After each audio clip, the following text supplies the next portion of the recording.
It's time to prepare for disease X, folks, and the warning is coming from none other than your favorite unelected leaders over at the World Economic Forum. So forget about the health crisis that we went through. Forget that costs at Walgreens, Target, Costco, and Walmart are high. Forget that there are conflicts in the Ukraine, in Russia, Israel, and Palestine. Forget about all of those things. Why? Because this is a priority given that we could go through another pandemic. Thankfully, we have these unelected leaders and big pharma to guide us just like last time, huh? Because the last time we went through a pandemic, things went pretty smoothly, right? At least that's what they're trying to tell themselves. One thing happened back then that actually affected me as well. It was the goal to silence what they call as misinformation. And of course, here in 2024, that goal remains the same. But guess what, guys? They're already saying that the 2024 presidential elections here at home may include fake news. Disinformation, fake news is extremely worrying in an election year. We have a large percentage of world GDP actually going to the polls this year. How worried are you about the US election?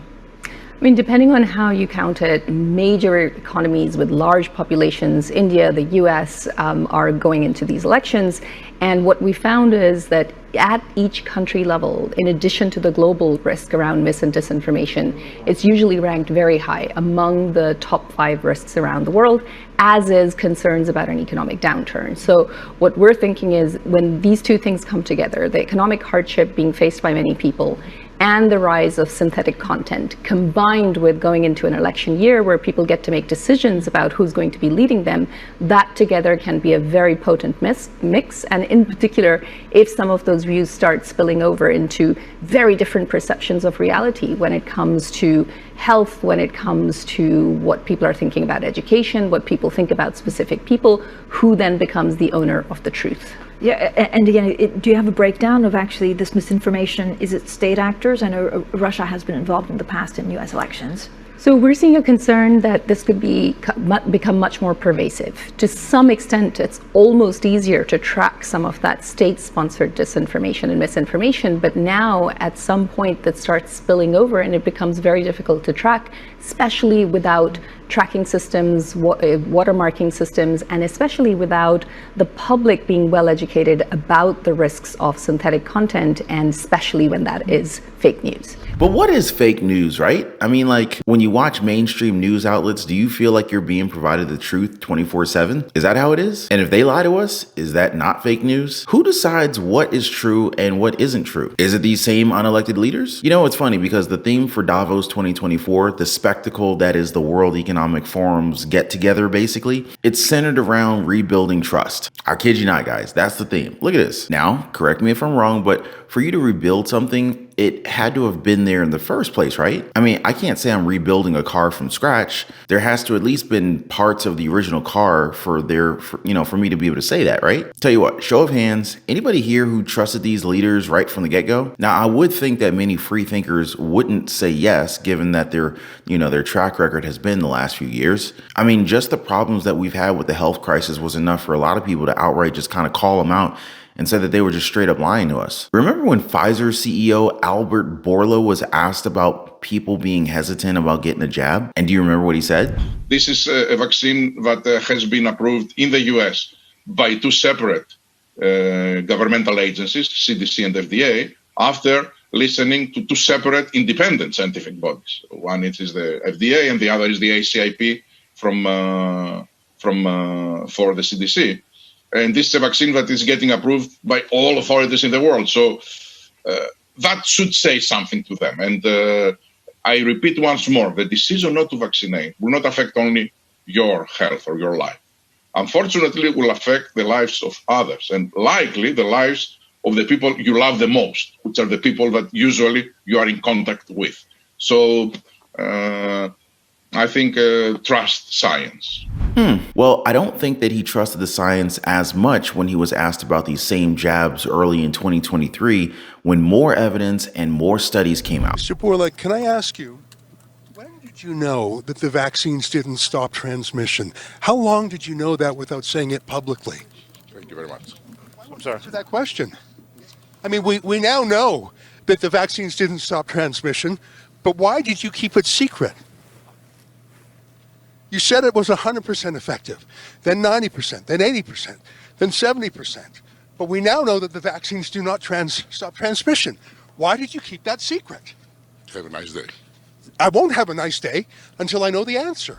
This is actually a much longer clip with his security trying to get him through the doors and whatnot to try and avoid these independent journalists. But that reminds me, the WEF and independent journalists, they don't mix well. They don't like journalists who actually ask questions, you know? And we're just barely scratching the surface of what we've been told by these so-called leaders, these billionaires that seem to want so much control over the people when they probably can't even relate to any of our problems. But let's go ahead and get to this disease X that they're talking about, right? And I know that they probably don't like free speech, but this sounds like a diss on Elon's X. You know what I mean? So what's with this new illness, right? Well, it says here that this disease is like 20 times worse than the C19 virus, but it looks like they don't know what it is. So they're just going to call it disease X. It's also very nice to see that the panel has the director of the World Health Organization and of course the chair of the board of AstraZeneca. Really put your mind at ease. How did these two manage to come together? However, with them as the speakers, I guess we should expect jabs and control to be the focus of their topics. But honestly,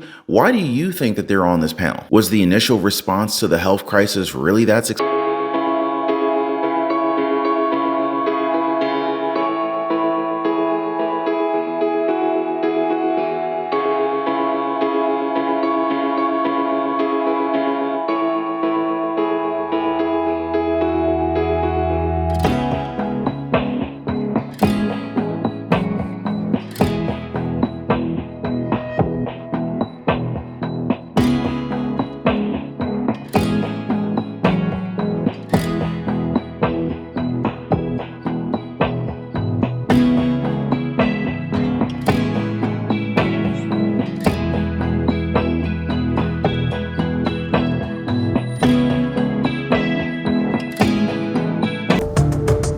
Now, of course, some researchers are actually looking at a couple of pathogens that could possibly live up to the expectations of the WEF, a disease that could very well put the entire globe in another lockdown. The list includes Ebola and Marburg virus diseases, the Crimean Congo hemorrhagic fever, Lassa fever, SARS-CoV-1, MERS, SARS-CoV-2, Nipah, and other henipaviral diseases. Let's not forget about the Rift Valley fever, and of course the Zika virus. But don't get me wrong though, I'm not trying to downplay any of these diseases, but it is very hard for us to believe that these panels, this Davos 2024 thing, isn't just gonna feed into an agenda that's completely self-serving, so that they can say that they're trying to rebuild trust with the American people, with people all across the globe, but until they admit that they were wrong about so many things in recent years, I just don't really see them rebuilding anything at this point. But what do you guys think? Are you looking forward to these panels? I'm pretty sure we're going to talk about it again in the future, but until that time, I will do my best to keep you guys informed and updated on stuff that you need to know and should know more about. Now, before I go, I just want to thank you guys for your time. Thanks for hanging out. Stay safe out there, and I'll see you on the next video.